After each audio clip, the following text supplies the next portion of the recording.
with the gallbladder, which is not an extra organ that they might tell you that you really don't need. And so whether you have your gallbladder removed or you just have a deficiency in bile, all sorts of things can happen in addition to having bloating as well. And so I'm going to give you some additional information on that right here. What are the symptoms of low bile? Well, you can develop hypothyroidism. Why? Because you need bile to help convert T4 to T3, the active form of the thyroid hormone. And if there's anything going on with the liver, whether you have a fatty liver or it's filled with scar tissue, you may find that you might not get this conversion from T4 to T3. On the flip side, let's say your thyroid is in a hyper state. You have Graves. It's hyperthyroidism and it's moving too fast. That would be one contraindication that you don't want to give the person bile salts because it's going to speed up the thyroid a little bit more, if the real cause is a deficiency of bile. And that's why I'm covering all these symptoms right here, because if you're trying to figure out, is my problem with bloating a lack of bile, you probably have other symptoms that relate to that. Okay, next one is greasy stool. You might leave skid marks in your toilet. Why? Because there's still fat there. It's fat that's never been digested. Your stool actually could float if you have too much fat in it. That would be an indication of low bile.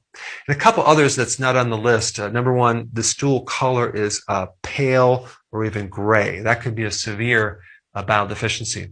Another one is you're not satisfied after you eat. Why? Because you can't break down and absorb these fat-soluble nutrients that are supposed to satisfy you. So even though the food might be nutrient dense, it's really about you not absorbing those nutrients. All right, we already covered bloating, and we covered SIBO. And next one is right-sided discomfort. And I'm talking about underneath the right rib cage, right through here. You have your small intestine right here, you have your gallbladder right here, and that can refer up to the right trap right here, or back into the rhomboid on the right side. And it can come up all through here because there's a little nerve from your gallbladder to the diaphragm to all the way up through here, okay? And then we have high cholesterol. I already talked about that. Gallstones, okay? What is gallstones? That is a super concentrated cholesterol situation where the cholesterol is turning into crystals. Why? It's because you're lacking bile that is normally supposed to break up and eliminate this extra cholesterol. All right, next one, fat-soluble vitamin deficiencies, like a vitamin A deficiency. You're going to notice that with your vision at night driving, it's hard to see in the dark. You might notice with your skin and low vitamin D. That could show up in a lot of different ways. Low back pain, inflammation, you get sick easily. You can also have a vitamin E deficiency. That can show up in a lot of things too. It can show up in weak muscles after you exercise. It's taking you way too long to recovery. Your skin's bad. Then you have vitamin K1, which could be you bleed easily.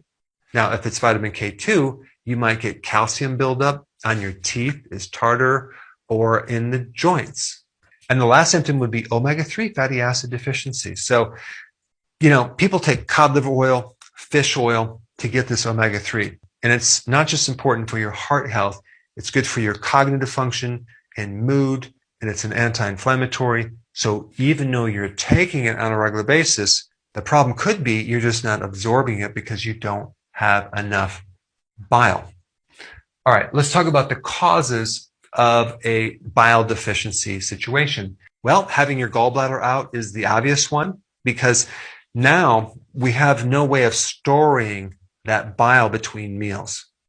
What we have is we have a tube from your liver that's making the bile directly into the small intestine, and it's just kind of trickling through.